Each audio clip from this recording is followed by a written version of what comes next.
오늘 되셨습니까? 예. 행복한 아침입니다. 늘 365일 이렇게 새벽 기도를 하신다고 제 목사님으로부터 들었습니다.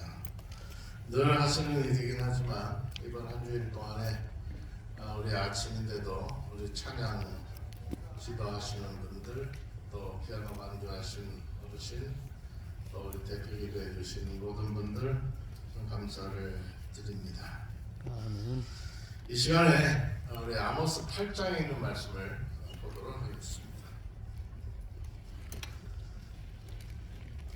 아모스 8장 1절부터 10절에 있는 말씀을 좀 읽도록 하겠습니다.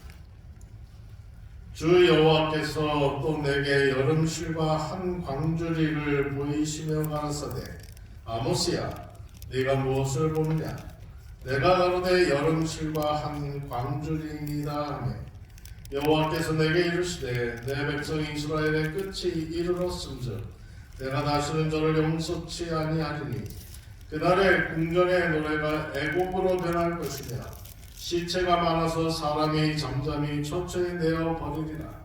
이는 주 여호와의 말씀이니라. 궁핍한 자를 삼키며 땅에 가난한 자를 많게 하려는 자들아 이 말을 들으라.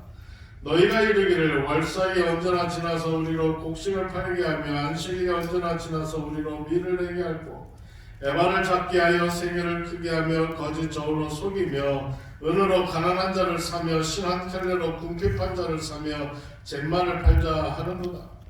여호와께서 야곱의 영광을 가리켜 맹세하시되 내가 저희의 모든 소유를 영영히 잊지 아니하리라 하셨나니 이로 인하여 땅이 떨지 않겠으며 그 가운데 모든 거민이 애통하지 않겠느냐.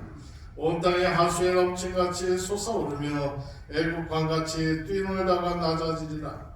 주 여호와께서 가라사대 그날에 내가 해로 대낮에 지게 하며 백주의 땅을 캄캄하게 하며 너희 절기를 애통으로 너희 모든 노래를 애곡으로 변하며 모든 사람으로 굵은 배로 허리를 동이게 하며 모든 머리를 대머리 되게 하며 독자의 죽음을 인하여 애통하게 하며 그 결국으로 공고한 날과 같게 하리라.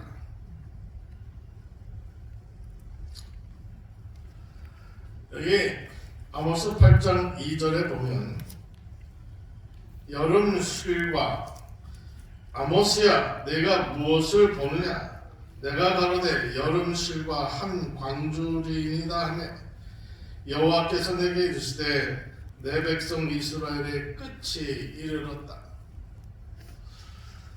여러분 여름 실과 가운데에 가장 흔하고 맛있는 수박을 사서 먹어보지도 못하고 이 골아 터져가지고 버리신 적이 있는지 모르겠습니다.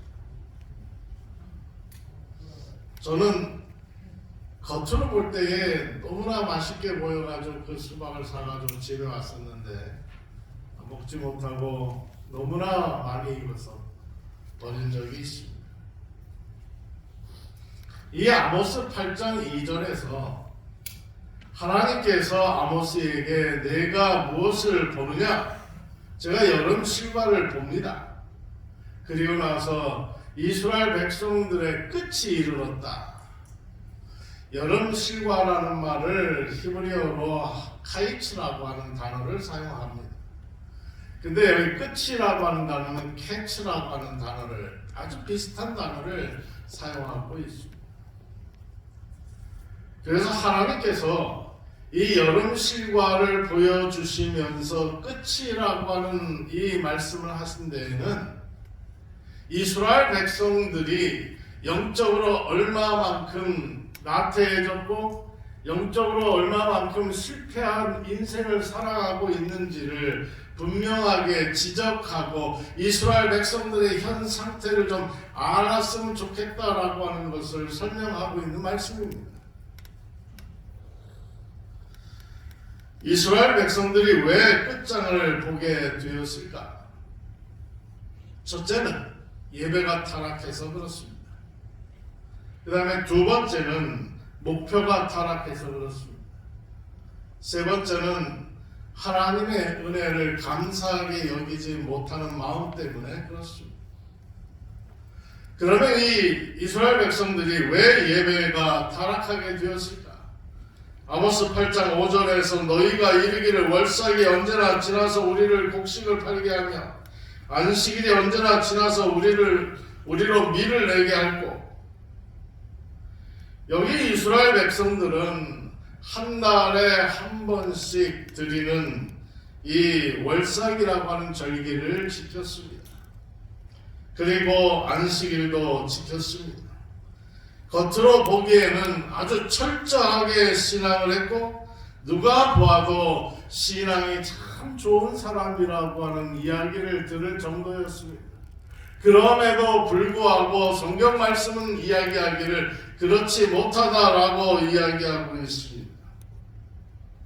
여기 5절에 곡식을 내다 팔아야 되는데 왜 이렇게 월삭 시간이 빨리 지나지 않느냐 이거예요. 그다음 밀을 내다 팔아야 되는데 왜 이렇게 안식일에 해지는 시간이 빨리 지나지 않느냐 이거예요. 다시 말해서 월삭이나 안식일이나 그들은 이 해지는 시간부터 다음 해지는 시간까지 안식일을 철저하게 이 유대인들은 지켰지만 그들의 정작 마음속에는 이 안식일이 좀 빨리 지나가야 내가 뭘 할 수 있다? 장사를 할 수 있다라고 하는 그러한 속내들을 보여주고 있다고 하는 것입니다. 이스라엘 백성들은 여로보암 2세 때에 이 굉장히 하나님의 축복을 많이 받아가지고 이 물질적으로 굉장히 풍성했고 농사도 너무나 잘 돼서 곡식들이 그냥 온 집안마다 넘쳐났습니다. 그럼에도 불구하고 이 농사의 축복과 물질적인 축복을 주신 하나님께 감사하기보다는 나태해지기 시작하고 영적으로 타락하기 시작을 했습니다. 그래서 하나님께서는 이 이스라엘 백성들의 영적으로 타락한 그 모습들을 이제 썩어져가는 여름 실과로 비유하고 계신다고 하는 것입니다. 교회종합 6권에 보면 예수께서는 이스라엘 백성들이 안식일을 지킴으로 저들을 우상 숭배자들과 구별되도록 가르쳤다. 안식일은 하나님과 그 백성들을 한데 묶어주는 황금고리다. 안식일을 주신 이유는 이스라엘 백성들로 하여금 이 세상의 우상 숭배자들과 구별하게 하기 위하여 이 안식일을 허락하셨다고 설명하고 있는데 정작 이 이스라엘 백성들의 마음 가운데에는 장사하는 그 마음 때문에 안식일이 빨리 지났으면 하는 그런 마음들을 가지고 있었다라고 하는 것입니다. 다시 말해서 이스라엘 백성들은 형식은 갖추고 있었지만 실질적인 내용은 빠져있는 그러한 신앙을 하고 있었다라고 하는 사실들을 설명하고 있는 것입니다. 여러분, 저희 친구가 광주에서 목회하는 친구 가운데 이 중국 선교들을 오래 했던 친구가 있습니다. 지금은 기독교 말살 정책으로 인해 가지고 이제 코로나 이전에 모든 기독교 선교사들을 다 이 추방 조치를 했어요. 그래서 중국의 선교사의 명목으로 선교사 여권으로 비자로 들어가서 전도할 수가 없게 됐어요. 근데 그 전에 이 친구가 중국에 집회를 하게 됐는데 약 3,000명이 모이는 그러한 교회 집회를 하는데 아침 시간부터 시작해서 이 1시간 설교가 끝나고 나 갈 줄 알았는데 가지도 않고 계속해서 하루 종일 예배를 드린다는 것입니다. 그런데 그 하루 종일 예배를 드리는데 지루해하지도 않고 얼마나 이 말씀에 그냥 발급한 사람들의 모습인지 눈이 반짝반짝하고 찬양을 하는데 힘이 넘치고 기도를 하는데 열정적으로 기도하는 그들의 모습 속에서 많은 것을 배우고 깨달았다고 했습니다. 또 아프리카 선교를 하는 고등학교 동창이 있습니다. 아프리카 선교지에 가서 이 아프리카 이 원주민들의 그 예배하는 모습들을 보면 참으로 복음의 열정적인 모습들을 보게 된다고요. 하나님을 찾고 부르짖는 그들의 찬양하는 모습과 그들의 기도하는 그 열정적인 모습을 보면 감동을 받지 않을 수가 없다. 그리고 그들의 모습들이 얼마나 행복한지 모르겠다. 여러분 오늘 이 자리에 오실 때에 여러분들은 그냥 상시적으로 그냥 가야 하니까 와서 예배를 드려야 하니까 오신 분들이십니까? 그렇지 않다고 생각합니다.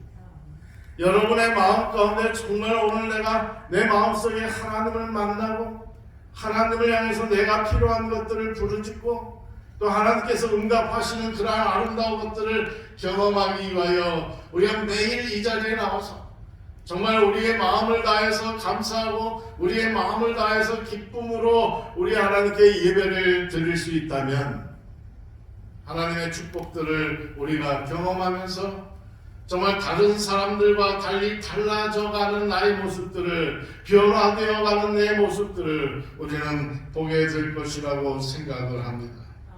하나님의 백성이 살아나려면 예배의 감격이 살아나야 합니다.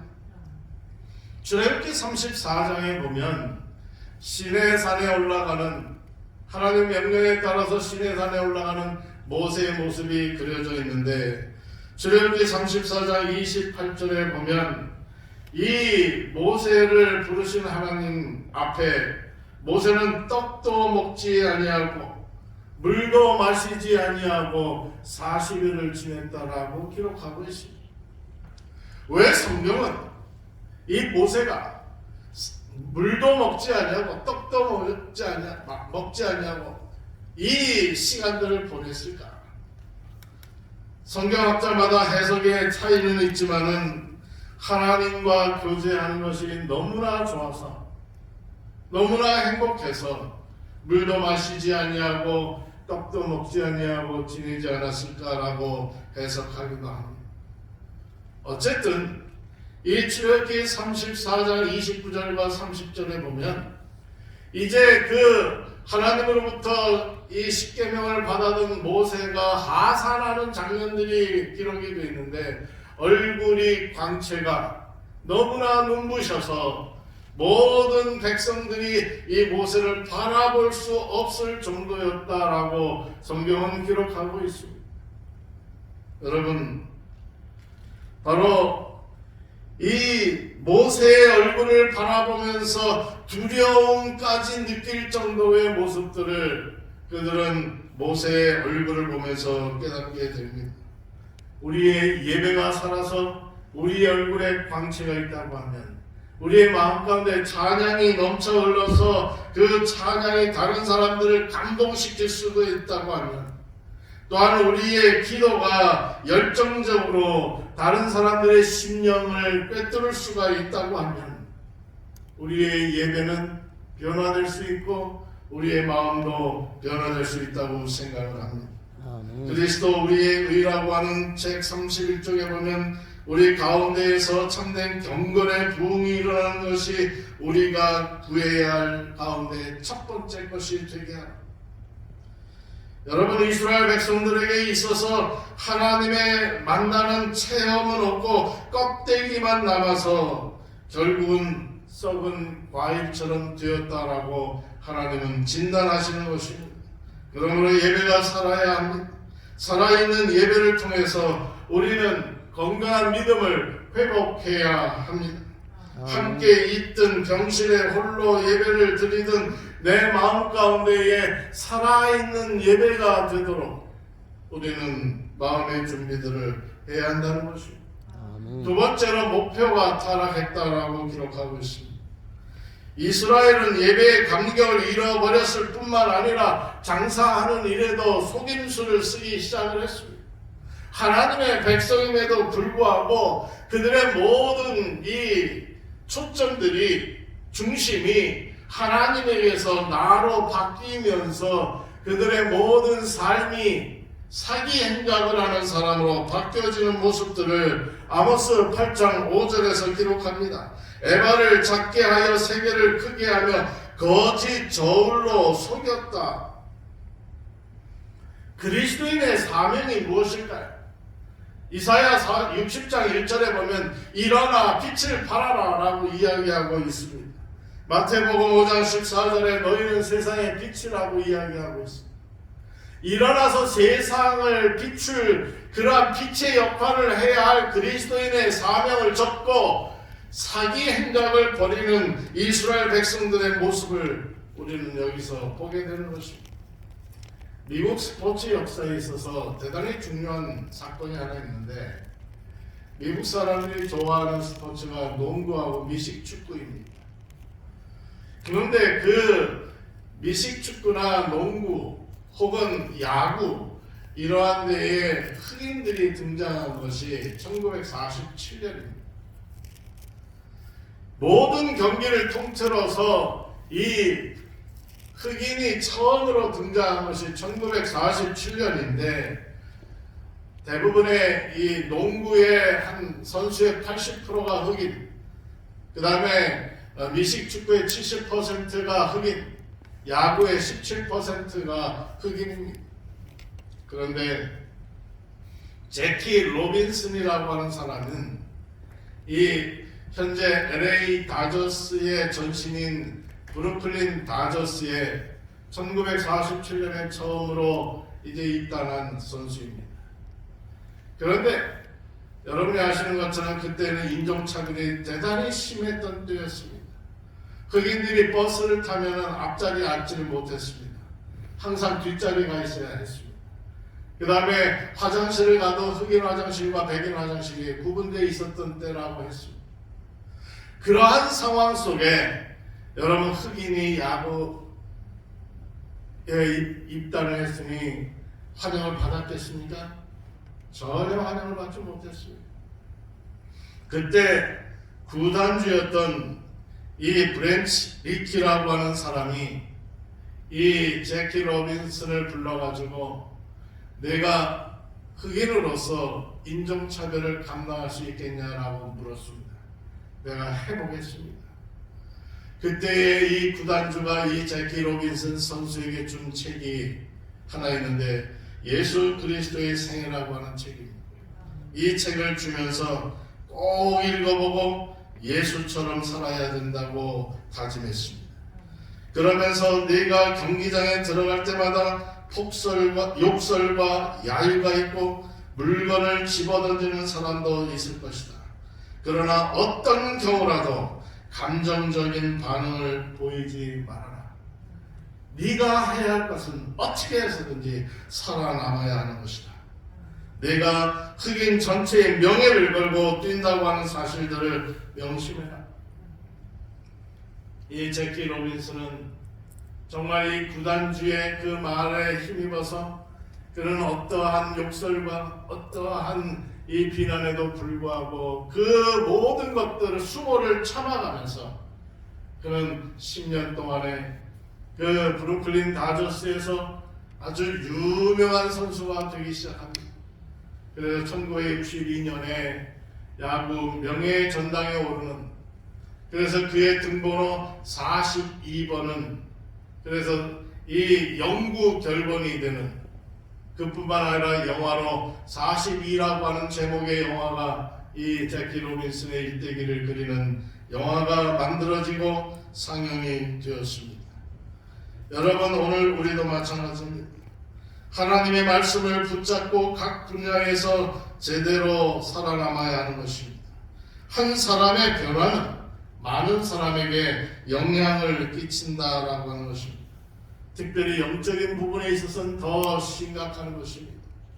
영적으로 변화되는 이 제키 로빈슨이 오늘 우리들에게도 필요하다고 하는 것입니다.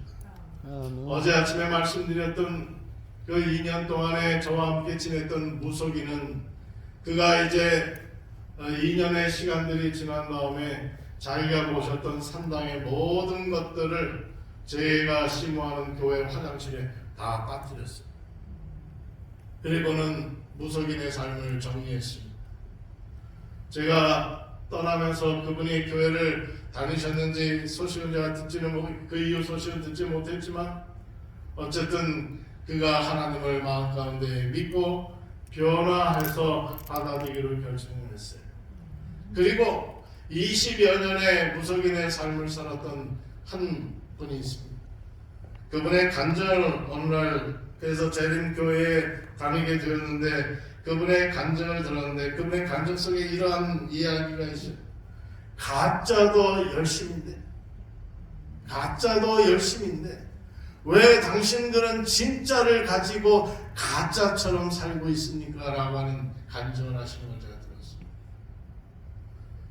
여러분의 마음 가운데 여러분이 믿고 여러분이 섬기는 그 하나님이 정말 여러분의 마음 가운데 가짜가 아닌 진짜로 여러분의 삶을 변화시키는 그런 영적인 존재로 여러분 마음 가운데 자리하게 되기를 간절히 바랍니다. 마태복음 20절 26절에는 우리들로 하여금 섬기는 자가 되라고 했습니다. 이스라엘 백성들은 돈 타령을 하고 또한 오직 자기밖에 몰랐기 때문에 하나님께서 아모스를 통해서 썩은 과일이라고 여름 과일을 썩어가는 과일이라고 표현하고 있습니다. 마지막 세 번째로 하나님이 주시는 은혜를 그는 허튼 데 사용했다고 하는 것입니다. 여러분 하나님께서 은혜를 주셔가지고 부자가 되었는데 이 아모스 8장 6절에 보니까 이 부자가 된 이스라엘 백성들은 은혜를 베푸기보다는 오히려 약자를 괴롭히는 사람들이 되었다라고 이야기했습니다. 그래서 이 하나님의 은혜를 받은 사람들이 신 한 켤레 값을 못 받는다고 괴롭히는 아주 이 나쁜 사람이 된 사실들을 성경은 기록하고 있습니다. 밀을 벗기고 남은 찌꺼기 밀기울까지 그걸 버려도 되는데 그것까지 돈 받고 팔고 있는 아주 야박한 사람들이 되었다고 하는 것입니다. 여러분 하나님의 은혜는 사용하지 않으면 썩어요. 만나의 사건을 통해서 우리는 그것을 볼 수 있는 것입니다. 거두지 아니하면 만나는 썩어서 없어지는 것입니다. 돈이 아무리 많아도 사용해야만 내 돈이 되는 것입니다. 사용하지 아니하면 그것은 내 돈이 아니라고 하는 것입니다. 영향력은 흐름입니다.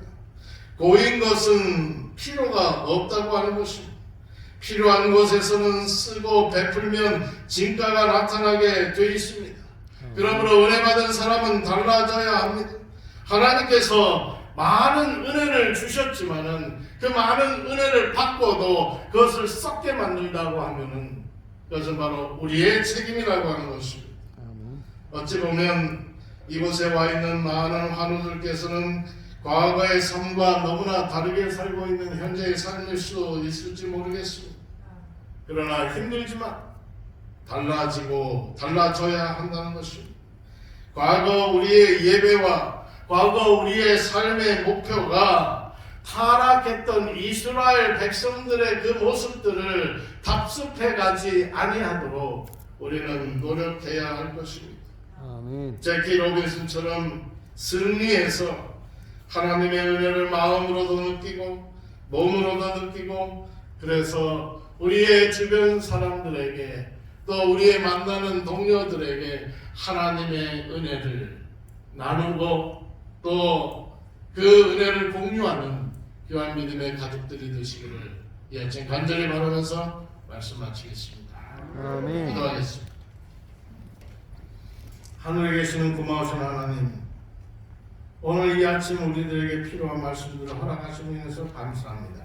아멘. 이스라엘 백성들이 타락할 수밖에 없었던 모습들을 살펴보면서 오늘 우리가 하나님 앞에 바로 서게 하시고 변화되게 하시고 하나님의 축복과 하나님의 은혜를 감사히 여기며 찬양하게 하여 주옵소서. 오늘 하루에 우리의 입술에 하나님을 향한 감사와 하나님을 향한 찬양이 있도록 축복하여 주옵소서. 주님 이 한 주간 우리와 함께 하시면서 감사합니다. 앞으로도 우리 주님과 동행하는 에녹과 같은 삶을 살아가는 우리 모두가 되게 하시고 마음의 질병뿐만 아니라 육신의 질병을 안고 있사오니 그 육신의 질병을 주님 치유받는 귀한 하루가 되도록 도와주옵소서. 예수 그리스도 이름으로 간절히 기도하옵나이다. 아멘.